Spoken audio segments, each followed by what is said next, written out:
Y en el programa de hoy de Resumen Latinoamericano vamos a hablar de Cuba y sobre todo del comandante Fidel Castro, porque en estos días ha estado en la Argentina la periodista y escritora cubana Katiuska Blanco, que es la autora del libro Fidel Castro Ruz, Guerrillero del Tiempo, un libro que ya fue presentado en La Habana, está editado allí y ahora está esperando salir en la Argentina en el mes de mayo, editado por Editorial Cartago.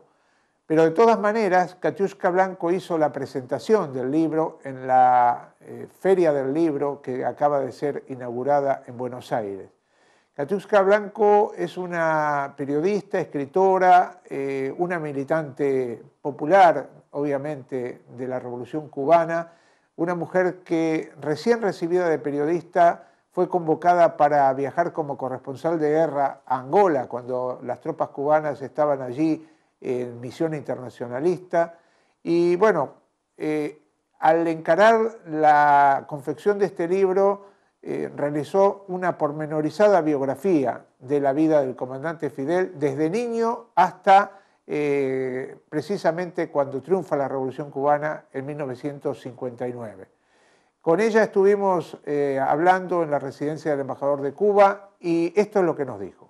¿Cómo empezó me imagino que este sueño de hacer un libro? Tú ya has hecho varios sobre Fidel, pero este tiene una particularidad, ¿verdad? Es el Fidel guerrillero, el Fidel, el hombre que todos admiramos y que de alguna manera nos ha marcado generacionalmente a todos los que creemos en la independencia y en el socialismo. Entonces, ¿cómo empezó este sueño?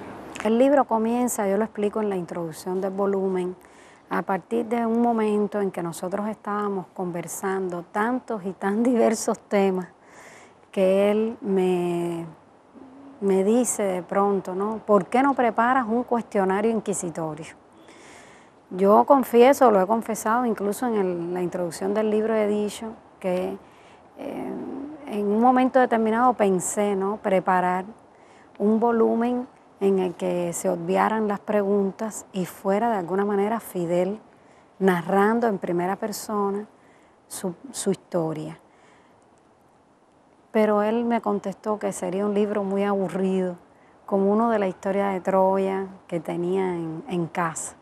Y entonces, bueno, a partir de ahí fue que empezamos a trabajar.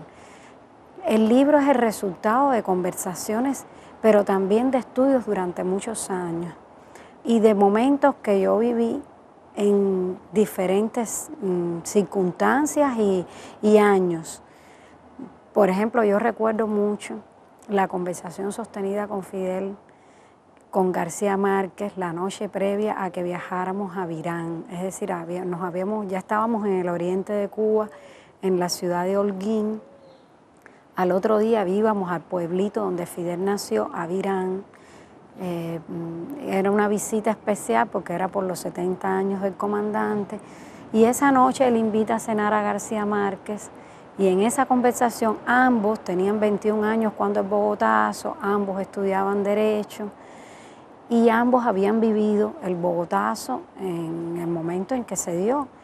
Y bueno, aquella conversación fascinante de Fidel contando todas sus vivencias, eso la viví en un momento previo. Trabajamos mucho tiempo, yo siempre digo que no son las transcripciones literales de las conversaciones porque nosotros estructuramos los capítulos, los organizamos por temas y luego tuvimos una etapa, un proceso de revisión del material, ya cuando estaba conformado como libro.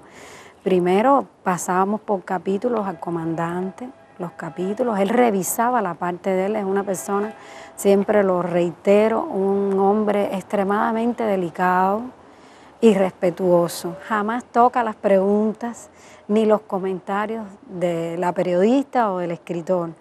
Y sí revisa a la manera persistente de Balzac sus propias palabras, es decir, él sí tiene, yo siempre digo que es la búsqueda incesante de la perfección, de la línea en belleza y esencia. No se conforma nunca con una primera vez, siempre busca la manera de expresar con una exactitud histórica las ideas, los datos, las fechas y también los juicios sobre las personalidades, los amigos, los compañeros de lucha e incluso sobre los enemigos en el combate, porque yo siento que ella tiene una conciencia clara, ¿no?, de cuánto pesa su palabra también desde el punto de vista histórico, y entonces creo que una parte de ese compromiso que él tiene con la verdad histórica y también con la justicia pasa por el tratar de ser justos también a la hora de evaluar o de trazar el perfil de alguien. Y entonces en eso él es muy cuidadoso. Lo revisó por capítulos primero, después con la maqueta. Yo he narrado a otros periodistas que ya cuando la maqueta del libro estaba preparada lo volvió a leer y de nuevo en las partes de él a veces hacía llamados, casi siempre era para ampliar la idea. Y entonces hacía un llamado, lo ponía al pie de la página, pero cuando le llegaba a la última esquinita le iba dando la vuelta, anotaba por aquí, después le volvía a dar la vuelta y seguía, y así hay páginas del libro con anotaciones de él. Fue muy riguroso a la hora de narrar los acontecimientos del asalto al cuartel Moncada.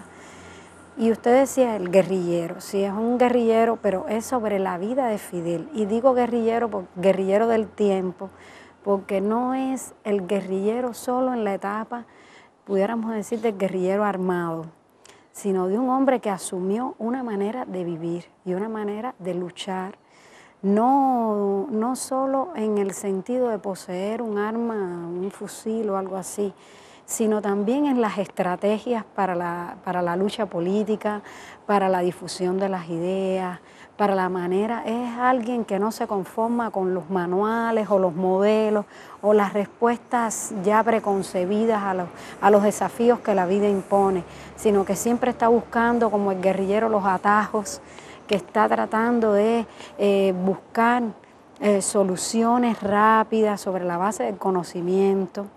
Una cosa que siempre nos ha llamado la atención es ese momento cuando desembarcan del Granma y realmente están golpeados como contingente armado.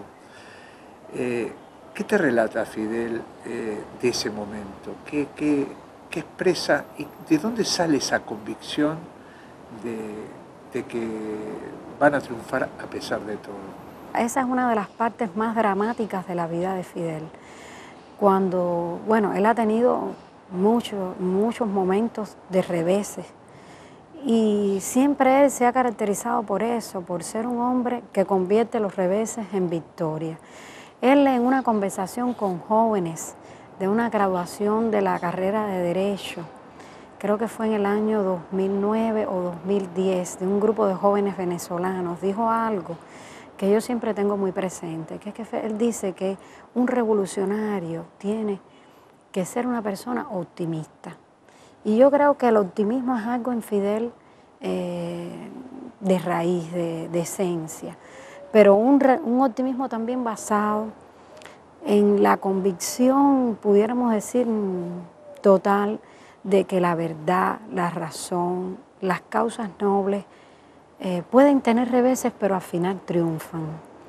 Y creo que es lo que ha sostenido a Fidel siempre, incluso en momentos tan difíciles como cuando en el asalto a Moncada, en un momento ya del combate, se percató de que lo único que podía garantizar la victoria, que era el factor sorpresa, se había desvanecido. Y sin embargo, dio la orden de retirada, pero en ese mismo instante ya estaba pensando en ir hacia otro lugar para reiniciar la lucha, para tomar otras acciones que que revirtieran de alguna manera lo que había sucedido. Y en el desembarco del Granma ocurrió exactamente lo mismo. Primero, la decisión desde el mismo barco de que si estás seguro, ya con poco combustible, tú estás seguro que esa es la isla de Cuba, bueno, pues dale, acércate a la costa.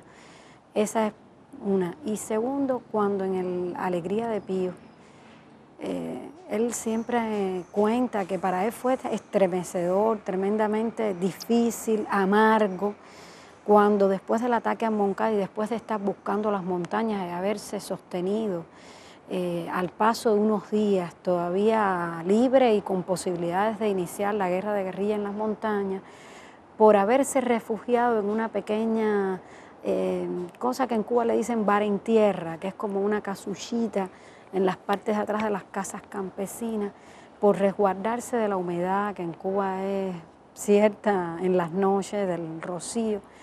Pues entonces se recostaron y los sorprendieron dormidos, es decir, prácticamente con los fusiles en el pecho, a él y a otros 2 compañeros. Y es la famosa etapa esta en la que Fidel ha hablado otras veces, que un sargento del ejército dijo una frase tremenda: las ideas no se matan, al liderar a los soldados que en ese momento estaban a punto de asesinar a Fidel y a sus 2 compañeros, porque en una situación tan dramática como esa, los soldados empezaron a agredirlos y a decirles que ellos eran unos asesinos, que ellos eran los herederos del Ejército Libertador, y cuando Fidel los escuchó, los impugnó, les discutió, les empezó a decir que los verdaderos herederos del Ejército Libertador de Cuba eran ellos, los que habían asaltado en Moncada. Y en esa situación, ese sargento del ejército, que conocía a Fidel de la universidad sin que Fidel lo supiera, dijo: las ideas no se matan, las ideas no se matan, lo repetía bajito y logró controlar a los soldados. En un momento así, ¿no?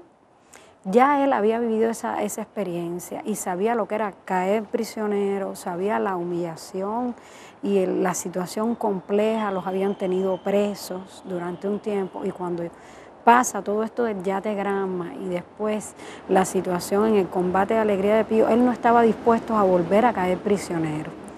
Y él cuenta, esa historia se la he escuchado más de una vez, que él, un momento en el tramo en que ya ellos logran, él con otro compañero y después con el médico Faustino Pérez, logran alejarse por un cañaveral y todo eso, que se refugian bajo las cañas secas. El fusil de Fidel era de mirilla telescópica y tenía un mecanismo que era de doble gatillo, uno para poner a punto el tiro, que cuando usted ya lo tenía en esa situación, usted disparaba con una extraordinaria facilidad. Él se puso la boca de fusil aquí y el gatillo el fusil entre las piernas, y así se quedó dormido, porque llegó un momento en que él ya no podía soportar el sueño que tenía y dijo: bueno, si me duermo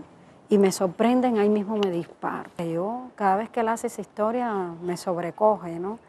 Porque por un gesto, cuando uno está durmiendo, se podía haber disparado, o de bostezar, o de cualquier, por un instante, por una cosa fugaz, hubiera podido desaparecer. ¿Cómo hubiera cambiado la historia en ese caso, ¿no? Claro, habría todo sido diferente, ¿no? Y usted preguntaba también, bueno, ¿y cómo es que, de dónde saca esa convicción? Yo creo que la convicción es esa, la que le dije, pero evidentemente Fidel es un hombre de cualidades excepcionales. Otros habrían a lo mejor desistido, él no. Y bueno, ahí la cosa tremenda también que cuenta en un testimonio el médico Faustino Pérez, que dice que bajo las cañas, cuando llevaban ya horas y horas, allí solo estaban Fidel, él y otro compañero, y Fidel estaba todo el tiempo hablando de lo que iban a hacer cuando triunfara la revolución. Es decir, después de haber caído o de saber que el destacamento se había desintegrado en aquel momento, que se había quedado él con un solo fusil, y sin embargo Fidel hablaba y hablaba y hablaba, y todo lo que hablaba era de aquello que iban a hacer, de todo lo que iban a construir, de todo lo que iban a lograr. Una vez, una cubana descendiente de Carlos Manuel de Céspedes, nieta del que nosotros reconocemos como padre de la patria, dicen que ella le preguntó: ¿pero con qué cuenta usted para hacer todo eso? Y él le respondió: con gran amor. No, indudablemente Fidel ha demostrado amor a la humanidad, y ahora está en otra batalla tan difícil y tan complicada como esa que libró en todos esos años de Sierra Maestra, que es la batalla por la humanidad, ¿verdad? O sea, un poco esta advertencia que él hace, y habla de ecología, y habla de salvar al sistema, al ecosistema. ¿Cómo lo ves? Vos que has estado muy cerca de él todo este tiempo, en esa nueva batalla, ¿qué es lo que más le preocupa? El peligro para la humanidad es real. Hace 20 años Fidel, en la cumbre de Río, aquella cumbre de la Tierra que tuvo lugar en Río de Janeiro, de alguna manera dijo una frase que quedará para la historia, que una especie está en peligro, el hombre, porque hasta ese momento se hablaba de las especies en peligro, las especies, los animales, pero en ese momento él volcó la preocupación también al ser humano. Y en primer lugar yo lo veo realmente con una preocupación cierta sobre el destino de la especie pensante que somos los seres humanos, sobre el destino de nuestro planeta, con la intención, el propósito de crear conciencia, en el afán de que creando conciencia es la manera en que los hombres quizás tengan otra oportunidad sobre la tierra, quizás para no ser como esa estirpe tremendamente desafortunada en la novela de García Márquez, que vivió 100 años de soledad, y bueno, quizás para poder tener otra oportunidad. La civilización humana en materiales tan extraordinarios como el del francés que hizo la película Home, uno se da cuenta que la civilización vista, la civilización humana, ha tenido como un camino torcido, un camino que en un momento determinado de su desarrollo se inclinó hacia una cosa que lleva al desastre. Y en ese camino, indiscutiblemente tuvo un papel la actitud egoísta hacia los propios seres humanos, la no capacidad del sistema capitalista para garantizar que las mayorías inmensas de la humanidad no sean al mismo tiempo mayorías olvidadas, preteridas, que viven en la pobreza. Y la pobreza es generadora del desastre ecológico también. No es solo el desarrollo, también la pobreza. El desarrollo engendra el desarrollo industrial desmesurado, visto desde el punto de vista de esta visión capitalista de no convivencia equilibrada con la naturaleza ni con la tierra, sino de una, pudiéramos decir, explotación exacerbada de los recursos naturales, sin medida. Y eso, bueno, todo eso lleva a la pobreza, y la pobreza a su vez es un círculo vicioso que lleva también al desastre ecológico. Y lleva, yo decía el otro día a un periodista, lleva a la infelicidad y lleva a la inexistencia, es decir, a la posibilidad de que el hombre no perviva en el universo, por lo menos que conocemos hasta ahora. Creo que Fidel está muy preocupado por todo eso, pero también piensa que es posible luchar y que es deber luchar. Es decir, hay que luchar, él decía el otro día en el encuentro con los intelectuales latinoamericanos y del mundo, si supiéramos que el mundo va a durar apenas 10 años, habría que estar luchando hasta el último momento. Es decir, que no perder nunca la esperanza, siempre buscar la forma de hallarle caminos a un futuro mejor para el mundo. Hay un tema que los enemigos de la Revolución Cubana y los enemigos de Fidel, por ende, siempre han manejado entre bambalinas y algunas veces directamente, que es el tema de la relación Fidel y el Che. A lo largo de las horas que has hablado con Fidel, ¿qué nos puedes contar de cómo él siente su relación con el Che? Hay mucho desconocimiento del propio Che, porque quien haya leído y haya estudiado la vida del Che sabe hasta qué punto el Che, hasta el último instante, admiró, apreció y respetó a Fidel. Y ese aprecio, ese respeto, esa admiración era recíproca. Fidel también admiró, respetó y apreció extraordinariamente a una figura que los cubanos hemos crecido no solo admirando, sino que para nosotros es algo extraordinariamente grande. Fidel en un discurso hace muchos años dijo, si un día queremos expresar cómo queremos que sean nuestros hijos, cómo queremos que sean los revolucionarios, tendríamos que decir que fueran como el Che. Y eso es el fruto del conocimiento de un hombre a quien Fidel conoció cuando no era comandante, cuando no era guerrillero, cuando todavía no era ni siquiera un hombre maduro. ¿Cuánto debió impresionarle a Fidel un joven como el Che, como para que Fidel Castro, que ya era alguien que había saltado en Moncada, que había estado en prisión y que se había ido a México, se tomara la determinación de convencerlo y de conversar, nada más haberlo conocido un día? Y de eso habla el Che. El Che dice en su carta, nunca olvidaré aquel encuentro en casa de María Antonia cuando me hiciste un combatiente, algo así, ¿no? En este libro que se presenta hoy, yo le pregunto a Fidel, bueno, sabemos lo que el Che recuerda, pero ¿y cómo usted recuerda al joven Ernesto Guevara, aquel que usted encontró en México, que era un argentino desconocido en aquel momento? Era un médico que trabajaba en el Hospital General de la ciudad, que hacía las veces de reportero con una camarita con desperfectos, que vestía muy humildemente en aquel momento, que tenía los zapatos casi gastados de tanto recorrer la ciudad. Entonces, esa relación comenzó por una fascinación mutua. Y esa fascinación, todo lo que he leído, por lo que he visto, por lo que he escuchado de Fidel, existió siempre y hasta el último momento. Incluso yo recuerdo que en el año 1993, quizás la cosa más estremecedora o más tremenda que Fidel me contó, la primera vez que yo estuve delante de él, fue que me contó como con dolor, así que había sido como un destino trágico del Che, que siempre en los momentos más difíciles de la guerra le faltara el inhalador, el aparatico del asma.